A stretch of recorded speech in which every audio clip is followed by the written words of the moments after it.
This is the Thriving Dentist Show with Gary Takis, where we help you develop your ideal dental practice, one that provides personal, professional, and financial satisfaction.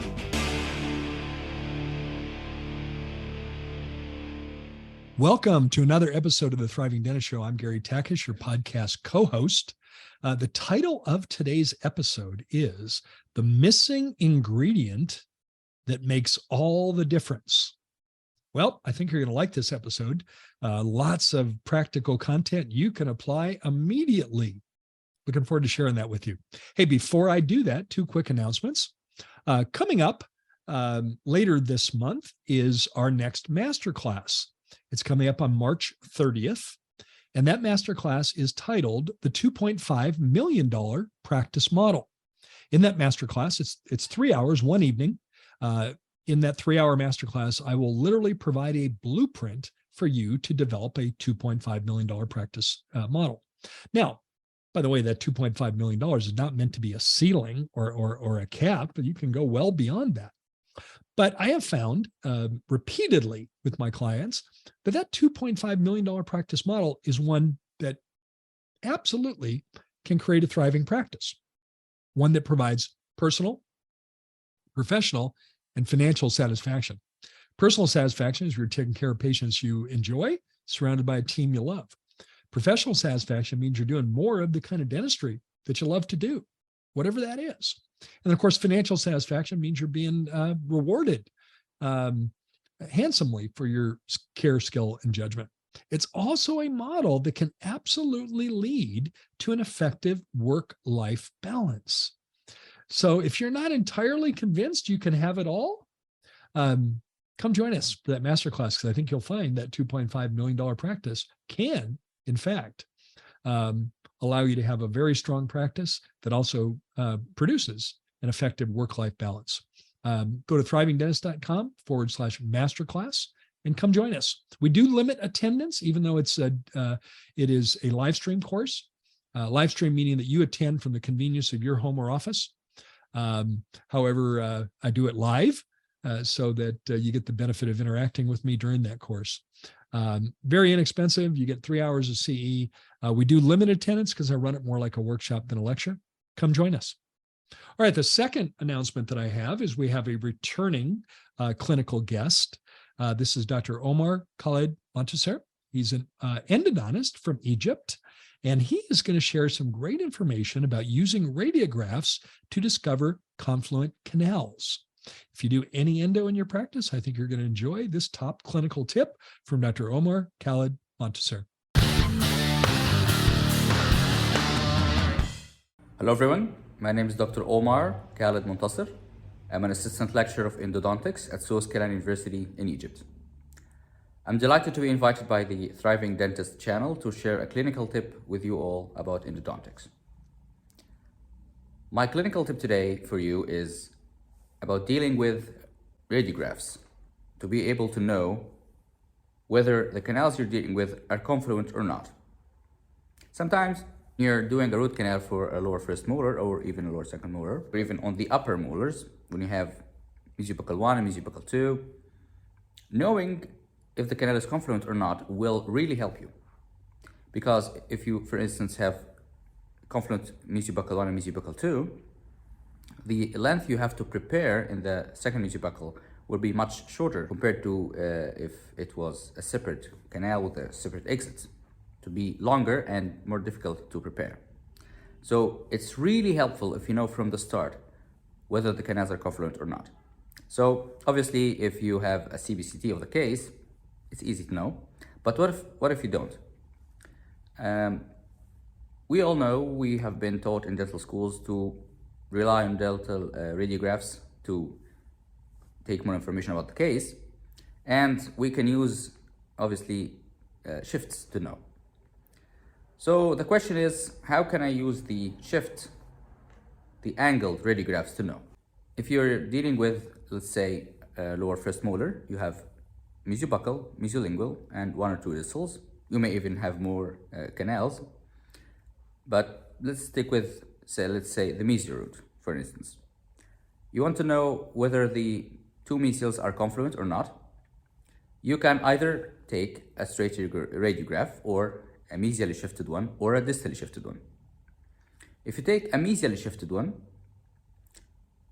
yes, you can see the two canals together, but you may be confused whether if they are confluent or not. But if you actually take a distally angled radiograph, it will make the canals further apart, so you can really tell whether they are confluent or not. It will show you the real anatomy of the root. And obviously, another clinical tip that may help you on deciding if they are confluent or not is that you take the length of the mesiobuccal, let's say with a file, 10K file, using your apex locator, and then put another file in the mesiolingual while the file in the mesiobuccal is already there. You attach the apex locator to the file in the mesiolingual. Let's say it gives you a length of 16, and the apex locator tells you it's okay, the length is good. You go back to the mesiobuccal one, and it says length 20 is good. So you take the file out of the mesiobuccal canal while leaving the mesiolingual one in place and attach the apex locator to the file in the mesiolingual canal. If they are confluent, it will tell you that suddenly it became a short canal, a short length.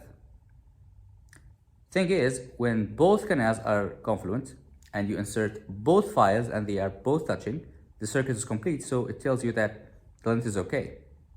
So when you remove one of them and leave the shorter one, and it tells you that the actual length that you already took is now short, that means they are confluent.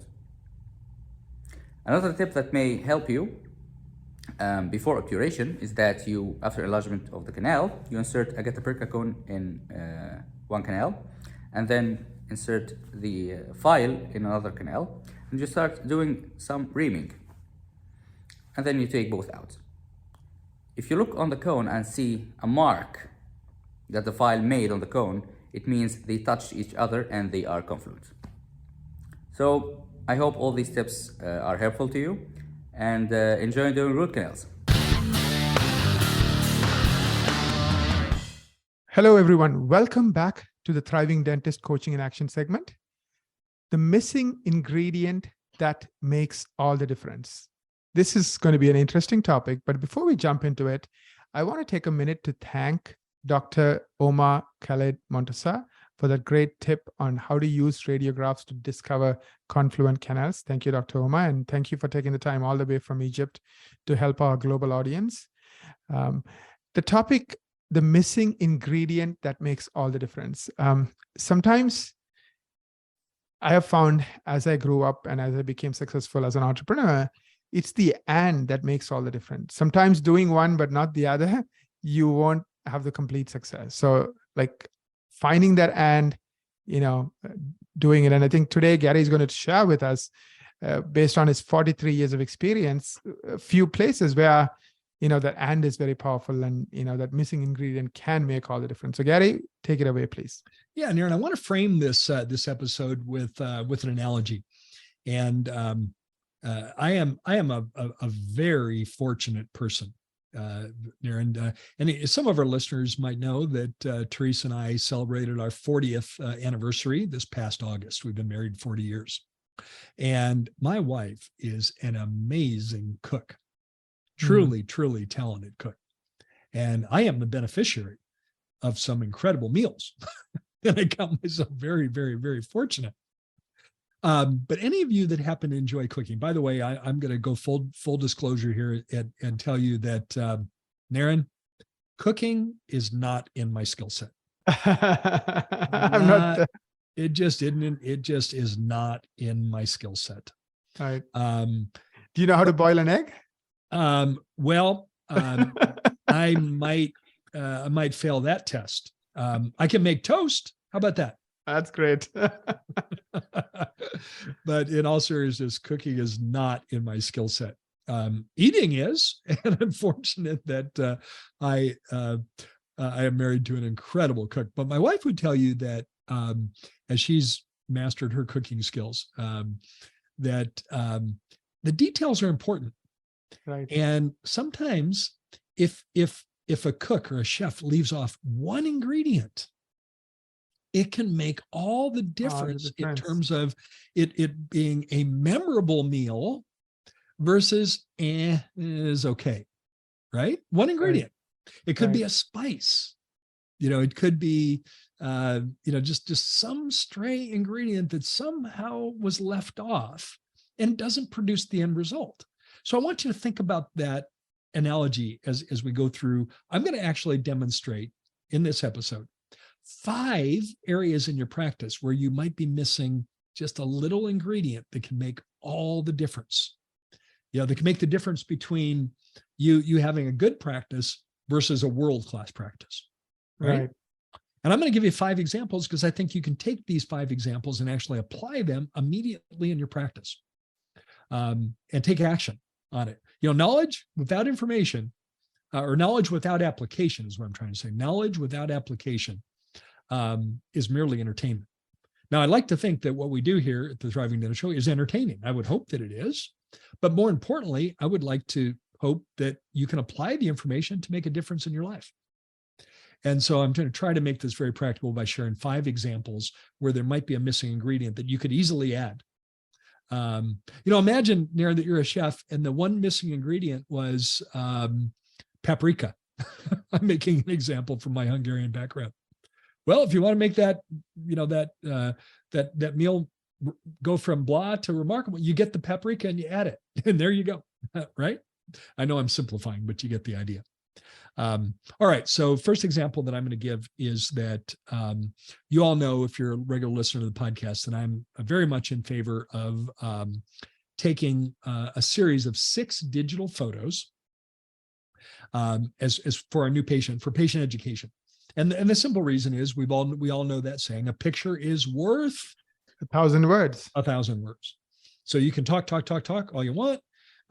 Or you could show them pictures and they're going to get a lot more out of the picture. So I think it's really important to take 6 digital photos for patient education for all of our new patients, Now, the missing ingredient for many practices is perhaps they've been persuaded to incorporate photography. They know at a core level that there's a value in showing patients photos.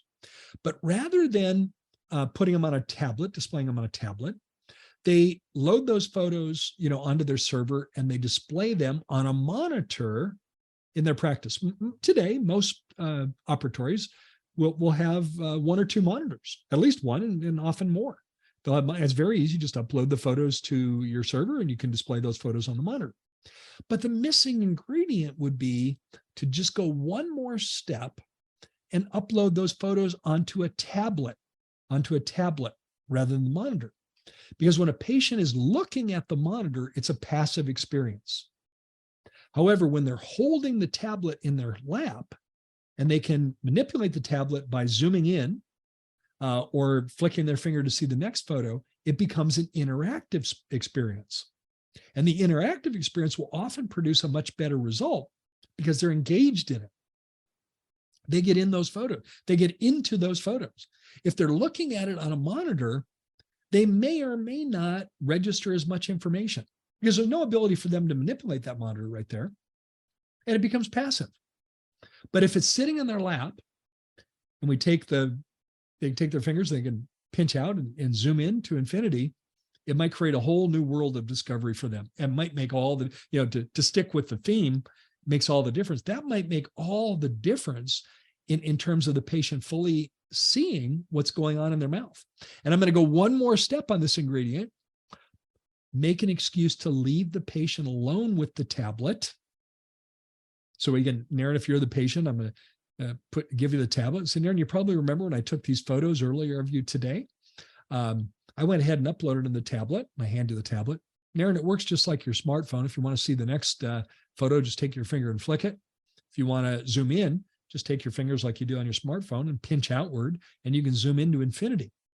Now here's the theatric part. Now I'm going to make an excuse to leave the room so I can leave the patient alone with the tablet. Naren, doctor and I need to take a minute and look at your digital radiographs. While we're doing that, would you do me a favor and take a look at these photos and make a mental note of any questions you have? When doctor and I come back in the room, We'll be happy to answer any questions you have. So I actually added 2 missing ingredients there, Naren. Uploading the photos to a tablet and making the excuse to leave the room. Watch what happens, doctor, when you start to do that. Patients will totally, when they're left alone, what's everyone's favorite topic, Naren? Me. Themselves. Himself, yeah. And they're in your office and they get to see their teeth in a way they've never seen before. They typically get into those photos. So there's missing ingredient number 1. Actually, I'm going to call it number 1 and number 2. We're actually going to go through 6 ingredients. All right, let me go to the second one. Many offices are struggling today and eternally with a high number of cancellation and no-shows.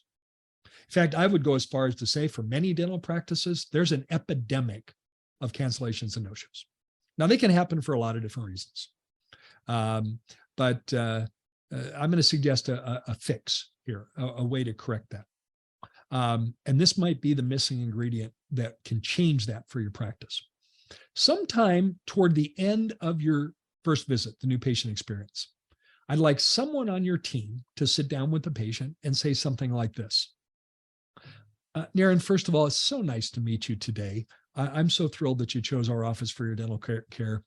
We're going to work really hard to provide quality dentistry and make every visit a great experience for you. As an active patient, Naren, can I explain what you can expect from us? And I'm going to nod my head up and down, and that's neurolinguistic programming. When I nod my head up and down, what's the patient going to do right along with me? They're going to do the same thing. They're going to nod do the their same head. thing. So, Naren, you can expect 4 things from us as an active patient. Number 1, we think of our patients as our patient family because we want to take care of you the way we'd like to be taken care of ourselves, clinically and behaviorally. And because of that, number 2, you can expect us to use the highest quality materials, the latest technology, the latest advances in dentistry, because that's what we would want if we were a patient. Number 3, we stand behind our work. We actually have a written warranty. If anything doesn't meet our standard, we redo it until it does. If any treatment is recommended, I'll go over that warranty with you. But for now, just understand that we stand behind our work. Number 4, we've developed a protocol for you to be able to reach our doctors after hours if you ever have a dental emergency. And we have a little printed card and we hand it to them. We say, keep this in your personal wallet and keep it handy if you ever have a dental concern after hours. Now, if it's a routine type question, you can just call the office, leave a message. But if in fact you'd like to be able to reach out to the doctor, here's the protocol for doing that. So I've given 4 things.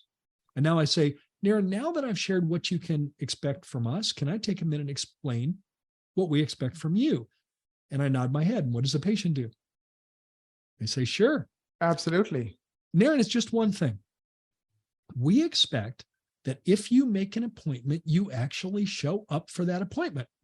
Now, we fully understand that sometimes life throws us curveballs and sometimes things happen. In fact, I saw a bumper sticker the other day that said things happen. Well, the first word wasn't things, but I think you get the idea. Stuff does happen. And there we understand that. And when stuff happens, all we ask is that you kindly give us 48 hours advance notice. Does that sound fair to you? That's very fair. So notice what I did. It's very psychological. I've given Naren 4 things. I'm only asked for 1 thing in return. Could that be the missing ingredient in your practice, doctor, from experiencing an epidemic of cancellation and no-shows versus having it much better under control? Let our patients know what's expected of them. Now, I'm not going to tell you that's going to work 100% of the time, but I flat out know it works. We teach this to our clients. And my clients tell me, Gary, when we send out the confirmation reminders for hygiene, for our good patients, we send out the first notice 7 days in advance, a reminder. We'll get some calls from patients that say, oh, I got the reminder today, and I don't know what I was thinking when I scheduled that appointment. Next week, my crazy cousin's getting married. I'm in the wedding. I don't know what I was thinking. I need to reschedule that appointment, and I know I need to give you at least 48 hours notice. And now they're calling a week in advance. See how that works now? That tells me that it got ingrained in their mind that they're expected to give 40. All I really want, first of all, I'd love them to show up for all their appointments. But if they don't, what I really want them to do is give us 48 hours. Because the likelihood that I can fill that appointment in 48 hours in hygiene is actually very high. Could that be the missing ingredient for you? I'm going to suggest maybe it could. All right, here's the third missing ingredient that sadly is very evident. I see it in my clients all the time. When I'm working with a new client, I see this all the time. They have a beautiful website, Naren. I mean, like a website that if there was a category at the country fair and they gave ribbons out, blue ribbons, they would get a blue ribbon for how beautiful their website is. But wait for it, nobody ever sees it. Right. Nobody goes there except maybe nobody you and... ever sees it. Right. So they have this beautiful website that nobody sees. Why don't you talk about that for just a minute, Naren, because you can school all of us on that one. Absolutely, Gary. And I think it's not the dentist's fault that nobody ever sees it, but let me explain why I'm saying it's not necessarily the dentist's fault. 95% of the practices and 95% of the web pages, nobody ever sees. Unfortunately, 5% of the practices, everyone sees, meaning they do a really good job in showing up when people are looking for, let's say a particular service or particular, procedure the doctor does. Now, doctors get so caught up in building this perfect website, but just think about it for a minute, right? If that website is this website that nobody ever sees, all that effort, all that money, all that time is pointless. It might satisfy your ego, but this is not like the pool in your house or that, the movie room you have for your enjoyment. This is for growing your new patients, right? Building relationships with them. So if it's a website that only the people who know it only see, then it's really not doing anything for you. I have a way to describe that, Naren, that you want your website to work. Right. And a website works as if it shows up on page 1 of a Google search. Exactly. That's a litmus test. If it shows up on page 1, your website's working. If it doesn't show up on page 1, it's not working because nobody goes past page 1. Page 1, exactly. So here's a quick litmus test. And you have to be careful about how you test this, because if you do it from your phone or your laptop or your tablet, it's likely to give you false information because your ISP is uploaded there and Google recognizes that. So you got to do it from a neutral device. But test it and see if your website shows up on page 1. If it shows up on page 1, it's working. If it doesn't, it's not working. We'll talk more about that in the Q&A segment. All right, the fourth one, again, missing ingredient. You're taking intraoral photos, because by now most practices have intraoral cameras, in their operatories or available. Maybe it's portable and they have it, but they're not taking the digital photos. If you're, well, I'm taking the intraoral photos, but I'm not taking the digital. So the missing ingredient would be taking those digital photos, because intraoral photos are great. Don't get me wrong. And the intraoral camera, we need those. The application for an intraoral photo is if the hygienist sees something that's a concern, she snaps a quick photo of it, like maybe a crack in a tooth or maybe a failing filling, takes a photo of it and puts it up on the screen. But intraoral camera is more about your tooth has a problem, let me show you. The digital photos are more about the context of your smile, and it broadens the discussion into your whole smile instead of just the tooth. And it's also the medium that everybody recognizes, especially now with our smartphones. Everyone recognizes photography today. Right. And so the missing ingredient may be that you're not taking the extra step to take those digital photos. You think, well, I'm using photos. I'm using intraoral photos. It's great. Can keep using the intraoral for the application of your tooth has a problem, let me show you. But if you really want to get the patient looking at their smile in the context of their overall smile, both arches, take these digital photos. Could be the missing ingredient there. All right, number 5, not having a dual confirmation system. So we highly recommend that you have 2 confirmation systems. And let's talk about specifically for hygiene. One would be for your loyal patients, the default system. I hope the majority of your patients are loyal. And that's, we notify them 7 days in advance, 3 days in advance, 2 days in advance. We typically use technology to do that, and we send it by text, and in some cases by email. On rare occasions, phone calls as well. But most of it's done with technology. 7 days, 3 days, 2 days. The patient can respond back and confirm. And if they can confirm, they can opt out of future messages. If they do opt out, they'll get one more reminder the day before. That's for everyday reliable patients. But I think every practice also has a second group of people that we call at risk. When I say at risk, I'm not using the term medically. I'm using the term at risk of not showing up. Based on past behavior, they've not been as faithful about showing up. So we need to treat them a little bit differently. And here's how that confirmation sequence looks. First notice goes out 14 days in advance. Next one goes out 7, then 6, then 5, then 4, then 3, then 2. And yes, you are officially stalking them at that point. We need to treat these patients a little bit differently. Again, that patient, just like our default system, can confirm back, can opt out of future messages. And if they do, they'll get a reminder the day before. But most of the time, these people don't confirm back. So then we go through the sequence. Hopefully they've confirmed at some point. But if they don't, then we wait till 2 days before. We send one more barrage of messages, all 3 methods, text, email, and phone. And it says, Naren, this is Carly from Life Smiles Dental Care. We've been trying to confirm your hygiene appointment with Kelly on Wednesday, but I haven't heard back from you. I need to hear back from you if you'd like that appointment by 2 o'clock today. If I don't hear back from you by 2 o'clock today, you'll no longer have that appointment. We'll be scheduling another deserving patient in that time spot. If you like it, it's yours. Just let me know before 2. And that's the last barrage. And then if they don't confirm, take them off the schedule. And then we put another patient. We have 2 days now to schedule another patient who's actually going to show up during that time. That's the dual confirmation system. Well, we went through some examples here of the missing ingredient that makes all the difference. And you can start applying these things in your practice immediately and start to reap the rewards of that missing ingredient. Again, remember, it's kind of like that, the chef, the cook that's preparing an amazing meal, but leaves off an ingredient. Well, you want to make sure you include that ingredient to get the end result. Naren, I looked ahead and I see some great questions. Let's hit pause here on the coaching and action segment, and let's get into the Q&A segment. Welcome back to the Thriving Dentist Q&A segment. We talked about the missing ingredient that makes all the difference. Gary specifically went through 5 ingredients he just covered. So we have 4 questions, Gary, from our audience, and many of these questions are related to these missing ingredients. Let me start with the very first question. It's an extra step to load the photos onto a tablet rather than just simply loading the photos to my server and then showing them on a monitor.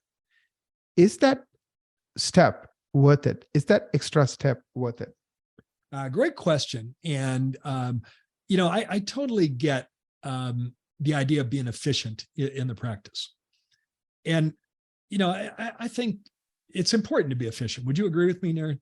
We want to be efficient. Absolutely. We want to be efficient. However, I don't think we want to sacrifice better results at the risk of efficiency. And I will agree with you that it is an extra step to upload the photos onto a tablet. Now, I am full disclosure, I'm an Apple fanboy, and in particular, I like Mac. And so the tablet of choice for me would be an iPad Pro.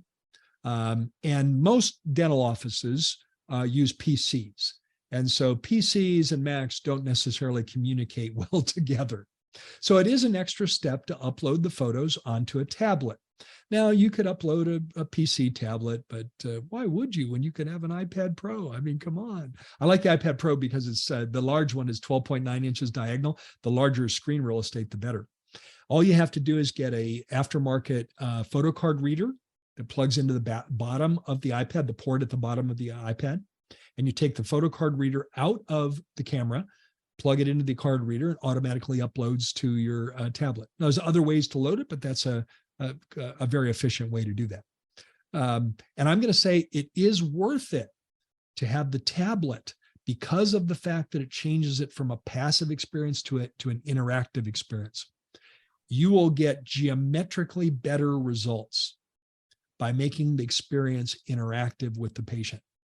If they're just looking at the monitor, it's not interactive, it's passive, and you may or may not get the response from a patient. But if the tablet's in their lap and they can zoom in, almost every time that interactive experience has them with questions. You come back in the room and they say, "Doctor, I didn't realize my lower teeth were so crowded." And they're pointing, to the lower occlusal view. And it just is an icebreaker in terms of them showing you things about their smile they don't like. And it's literally like teeing it up on a tee for you, because they're telling you, "Doc, I don't like this. What can I do about it?" And that'll make all the difference in the world in terms of passively looking at a monitor versus being engaged in it on a tablet.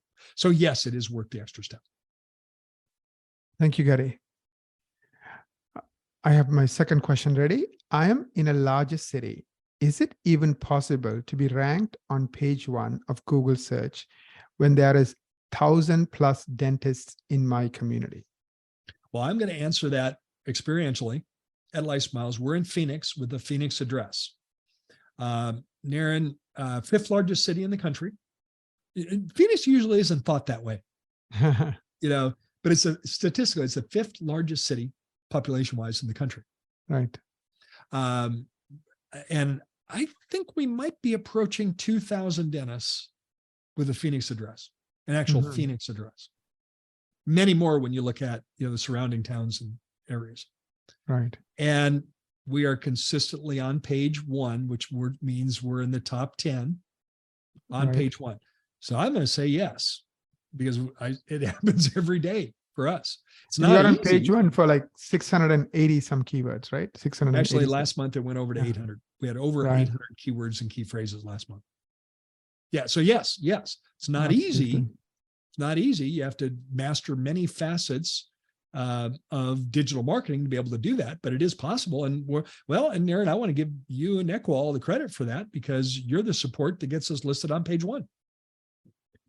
So absolutely. Yes. Yeah. Now, if you're in a small town and there's 5 dentists, if you're not on page 1, that would be the top 10 in your town. Something's really wrong. But if you're in a community that has more than 10, you're not guaranteed to get on page 1. Exactly.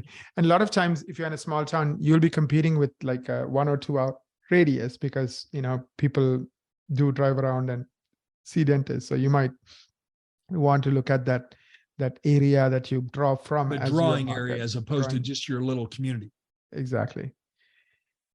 Absolutely. So I think now, if you're wondering if you're not ranking and can you rank, yes, Gary is right. It can be done. Like we have done it hundreds of times. And if you are currently not ranking on top 10 for at least 100 keywords, I would recommend, doing a marketing strategy meeting. It's something that we offer to our listeners. It's ekwa.com/MSM. We spend 6 hours telling you how you are doing with all the things Google cares about and give you a plan. So that's what I would recommend. Yeah, I'd highly recommend that. When I did mine over 6 years ago, I learned more about marketing than I ever imagined. And we've been an Equa client ever since. Started referring my clients about a year later when I saw the lasting results. And I see these results repeated time and time and time again. And I'm very grateful to have that support. Thank you, Gary. I'm convinced I need to start taking digital photos. Where is the best place to start? All right. First of all, I'm happy to hear that first part of the question. I'm glad that you're convinced digital photos are going to be useful. They absolutely will. Best place to start would be to schedule an in-service training with your team. And I would train everybody in your office to take these digital photos, whether they're a clinical team member or not. Everybody should be able to take these photos. And do maybe a 1-hour in-service training where you demonstrate to your team members how to take these photos, and then start practicing with each other, start taking photos of each other. Pull the photos up and just coach as we go. They need to be in focus. There's some technique involved, Naren. So the 6 photos are a natural smile. Just smile naturally for me. That's number 1. Number 2 is a close-up retracted view. We're coming in very close and we're taking, middle of nose, middle of chin, middle of cheeks. Patients holding the retractors, have them open about 3/4 of an inch between the incisal edges, and we snap that photo. Third and fourth photos we borrowed from our friends, the orthodontists. We take an upper occlusal view and a lower occlusal view using the hourglass-shaped mouth mirror. you're not actually taking those photos of the teeth. You're taking photos of the reflection of the teeth in the mirror. Those are the hard ones to take because fogging of the mirror, tongue gets in the way, cheek gets in the way. You got to get the mirror far enough back in the mouth, but you don't want to get so far back that you trigger the gag reflex. So those involve some technique, but anybody can learn how to take them very quick. And then the 5th and 6th photos are a right buccal corridor view and a left buccal corridor view, where the patient holds a retractor and you point the camera 45 degrees down the buccal corridor. So start by doing an in-service, demonstrate how to take these photos, show them what they look like in the viewfinder, and then start taking photos on each other. And one of the things that I've always observed in doing these kind of in-service meetings, Naren, is 1 or 2 of your team members will rise to the top in terms of having some natural photographic ability. Maybe they take photos as a hobby. Well, heck, everyone's a photographer today with our smartphones, right, Naren? Yes. But maybe there's 1 or 2 of your team members that kind of rise to the top, and let them take over the in-service and show how they're getting those great photos. But that's where I would start. And man, I'm excited about you doing this, Doc. It's going to make a big difference in your practice. Thank you, Gary. Let me ask you the 4th and last question. How do I identify at-risk patients in my practice? You talked about, as one of the missing ingredients about a dual confirmation system. So I believe this is linked to that. Yeah, very much so. So I actually have a very detailed process to do that. Let me explain what that is. This is what I teach our clients to do. And when they follow this, it works incredibly well. So on Monday morning, we do our regular morning huddle.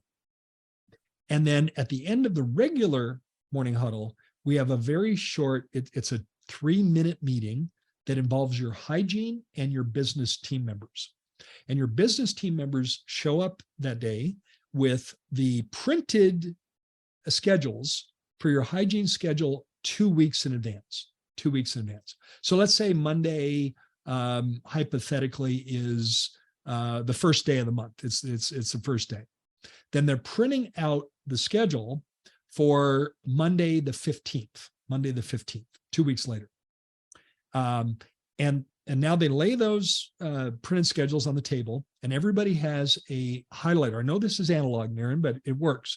Everyone has a highlighter pen, and they highlight anybody on the schedule that anybody feels is at risk of not showing up. So the hygienist might say, oh my gosh, Susan is dead. There's like a 25% chance she's going to show up. And so we highlight those names. And so they highlight it based on how they know their patients. And it's important to involve the hygienist, because sometimes your hygienists know the patient's behaviors even better than our admin team. Sometimes our admin team knows even better. So we highlight all the names that are in hygiene 2 weeks from now. And the reason why we do it 2 weeks in advance is because, remember what the sequence was, Naren? The first notice goes out 14 days in advance. So now, armed with those schedules, the highlighted names are the ones we put into the at-risk system. And we have everything we need now to do that. Doctors, I'm going to argue that most of the time, your team members aren't surprised when a patient doesn't show up. They already know who's loyal and who isn't loyal. Why not set ourselves up for success by identifying those people, give them every chance to confirm that appointment, and when we don't, we'll take it away from them and we'll schedule with a good patient that's going to show up. So there's that system. Very easy to do. It's literally 3 minutes or less following our regular morning huddle on the Monday morning for 2 weeks in advance. Now, some days I'll tell you, and I've sat in on these virtually, with my clients. And some days those schedules, Naren, there's more yellow than not, yellow highlighter. Mm-hmm. And other times it's a handful of names. Just depends on what the weeks, kind of look like. But if there's a risk of the patient based on past behavior not showing up, let's treat him a little bit differently, because not all people are the same. And that system will help you do that. Well, as we come to the finish line today, I'll bring it back full circle. And I love the title we came up with for this episode, The Missing Ingredient That Makes All the Difference. Think about those examples that we used in the coaching and action segment. More importantly, take action. Decide, go through those, make a list of those, decide what you're going to implement in your practice. Those are easy to implement. It's like adding that missing ingredient was pretty easy to do, but it made all the difference in the meal. Well, same thing here. Our questions were especially good this time. Thanks to our listeners for submitting those questions. Well, let me bring it back full circle. Coming up at the end of this month is our next masterclass, the $2.5 million practice model. 3 hours of rich content that you can apply immediately. Come join us. That's at thrivingdentist.com/masterclass. If you haven't done so already, schedule a marketing strategy meeting with Equa so that you can learn more about how to get your website to work, meaning you show up on page 1 when someone's looking for a dentist in your community. That's Equa, EKWA.com/MSM. I want to take a minute and thank all of our listeners. We truly appreciate each and every one of you. If you haven't done so already, I have a request. Jump over on iTunes and write us a review for the Thriving Dentist Show. In the same way that a positive Google review works for your practice, a positive iTunes review can help more dentists find this podcast. Let me take a minute and thank you in advance for that. Well, thank you for the privilege of your time today. Naren and I look forward to connecting with you on the next Thriving Dentist Show.